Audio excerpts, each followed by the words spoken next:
It's been a long time since I've seen something like this. A game that tells a compelling story with a rich atmosphere and well-constructed characters. There's something else about it that makes it work. It just has something about it that links it to the past. A past that isn't often touched, especially through the eyes of a video game. And especially like one made in 2011. LA Noire gives the player a raw type of presentation.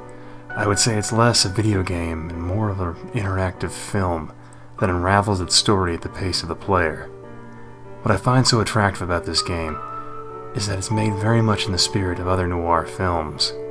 The one that comes to mind the most is Kiss Me Deadly. The main driving force behind these stories is that the main character encounters something small at first, but then it turns out to be something much larger and more devious than originally thought. LA Noire is no different, with the main character starting as a small-time beat cop, but through pure force of will and blind ambition, he begins his rise through the ranks of the LAPD. Slowly, as the story begins to unravel, it becomes more and more clear that something is systematically wrong with the City of Angels. LA Noire owes a lot of its style and design to films from the early 40s and late 50s. Film noir was a classic type of film that was known in low-key black and white, and had a very dark visual style that owed a lot of its creation to German Expressionism, most notably the German director Fritz Lang. What makes LA Noire work so well is that it has a strong cast of characters that are portrayed by skilled actors.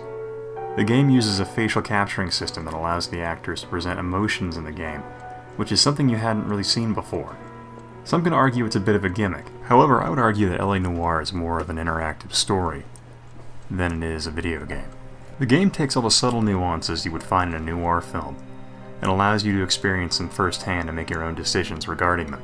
The game's facial capturing system allows you to see individuals when you're interrogating them. It lets you see their emotions when you discuss certain topics with them. And in many noir films, you were never quite sure who was telling the truth. So you never had a really good idea on who was going to be the good guy or the bad guy, with the exception of the main character who basically introduced himself immediately.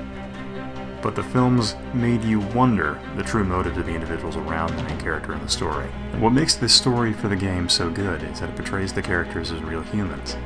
That means they have flaws and weaknesses and even vices, which presents the story in a much darker side, a more human style of behavior, which gives the player a deeper window into the story experience. The game's story is deep and immersive. The amount of time you spend solving the many crimes of LA will be worth the effort as you discover what's truly going on. I spent the better part of 20 hours playing through this game. I discovered that it's a well put together story that genuinely felt like a noir film. It was dark and gritty and went beyond the standard noir cliches of a strongman main character. LA Noire builds up the main character and makes you like him because of his noble cause. However, as the game progresses, you discover that your likely hero is actually not what he seems. So in true noir fashion, the game allows you to experience the character, but the only way you get to actually know who he is to play through the game, and see the events that shaped and molded who he became. The game gets 1940s LA extremely well. It feels like, at least to me, an open window into a past world, where old noir films give you a taste of the era. LA Noire gives you a full open door to travel into and experience the world of 1940s LA. The end of World War II was a considerable change in American history. The United States was formerly a reserve world power, and didn't really have a presence all across the globe, but at the end of the Second World War, its presence was everywhere. There wasn't a spot on the globe that didn't have American forces, and the only rival left to challenge the United States was the Soviet Union. And the game kind of brings that into play rather well, where it leads you to follow the Red Scares and McCarthyism of the era. Like the films the game draws inspiration from, it is much deeper than just a simple murder-solving simulator. The game allows you to participate in a compelling story that only gets more interesting the longer you play. I would suggest picking this title up, considering it's been out for 4 years. So if you have the opportunity or the want to experience 1940s LA in a rather well-done and immersive environment, I highly suggest you check out LA Noire. Thank you for watching, and I hope you have yourself a wonderful day. And oh yeah, there are certain low points in the game, like for example, I got stuck twisting a cup around for a while. But that's about the only lulls you'll experience in the game.